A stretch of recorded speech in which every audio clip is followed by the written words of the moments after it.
Breaking news. Military overthrows Tinubu's government. This is the breaking news all Nigerians are praying against. It is said that even the worst democratic government is better than the best military rule. But why are Nigerians suddenly worried about the comeback of military rule?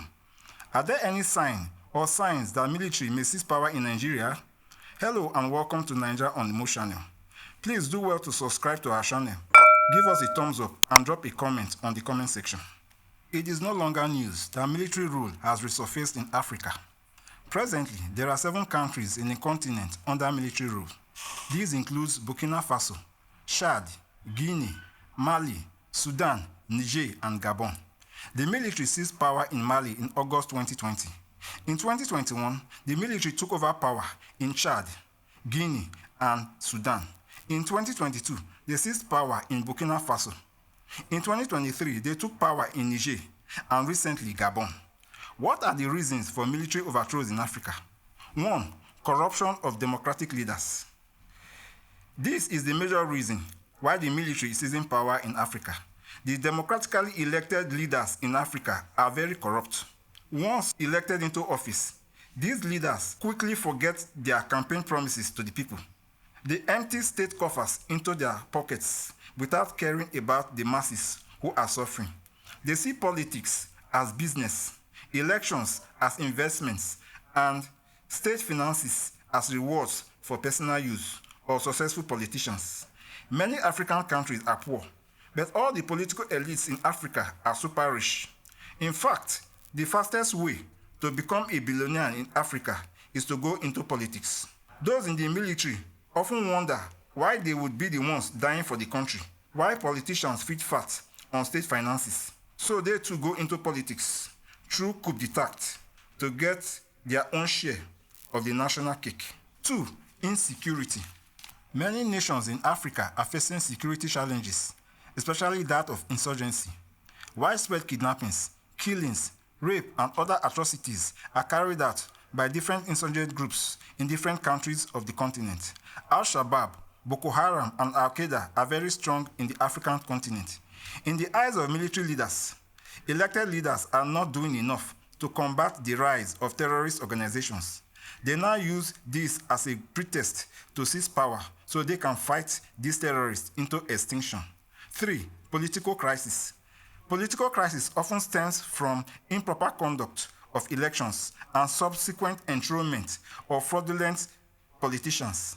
Many African leaders often change the constitution of their country to allow them run in election as many times as they wish.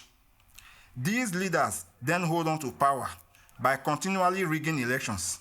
Even when opposition parties challenge their victory at election tribunal, they bribe their way out and have their election victories upheld.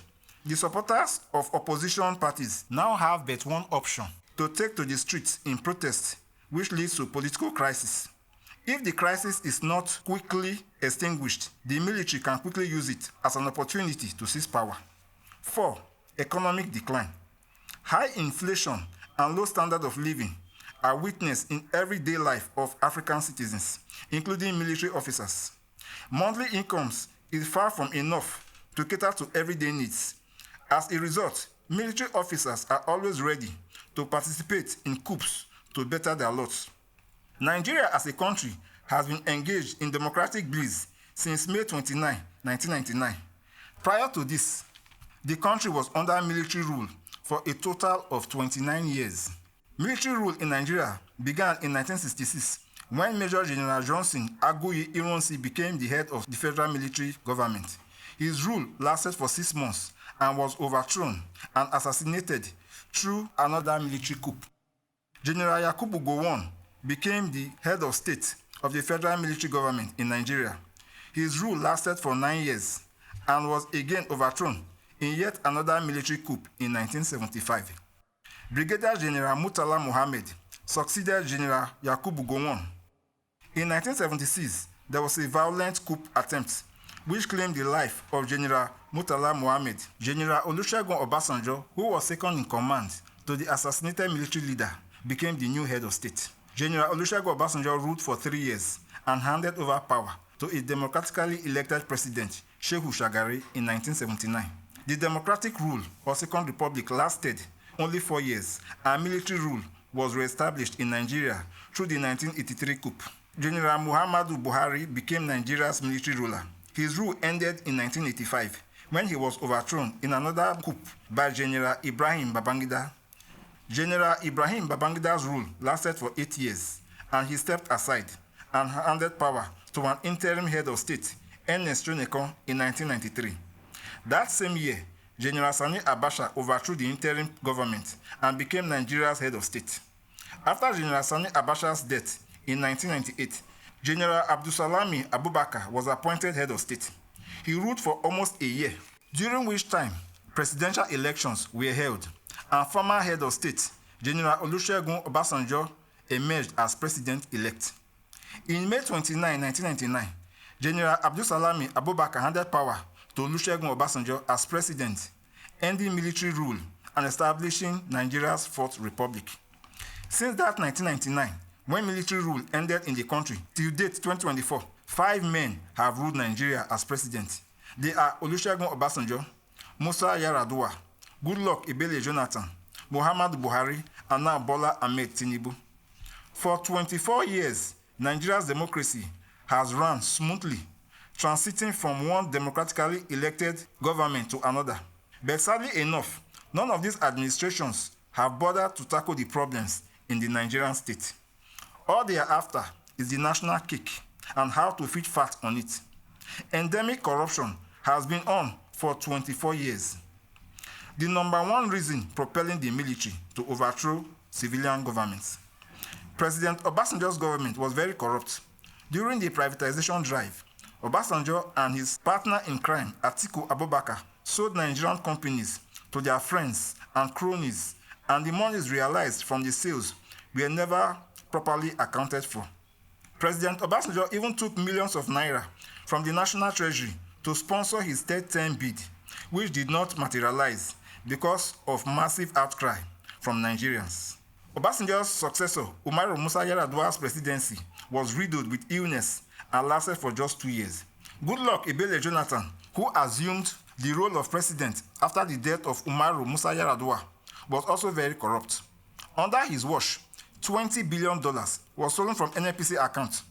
His petroleum minister, Dezani Alison Madueke, moved $6 billion from Nigeria's treasury without being arrested. $2 billion meant for the procurement of arms from the Nigerian military was stolen by top military officers, and nothing was done about it. Again, Goodluck Jonathan could not stop the rise of Boko Haram. Under his watch, over 200 schoolgirls were kidnapped by the terrorist organization in Chibok. More than 400 women and children were also kidnapped in Damasak. Thousands of civilians were killed by explosive devices planted by Boko Haram. The presidency of Muhammadu Buhari was way worse than that of Ebele Jonathan. All the monies confiscated from corrupt officers who served under Goodluck Jonathan's administration was never accounted for. Under his presidency, thousands of civilians were slaughtered by herdsmen from the north. He even attempted to Islamize Nigeria by force with his proposed Ruga, a program that was designed to give herdsmen huge amounts of land in all 36 states of the Federation. But for the strong opposition from Nigerians, this tribalistic agenda of Buhari would have become a reality. Buhari's government also threw Nigeria into economic and financial chaos with his Naira redesign policy.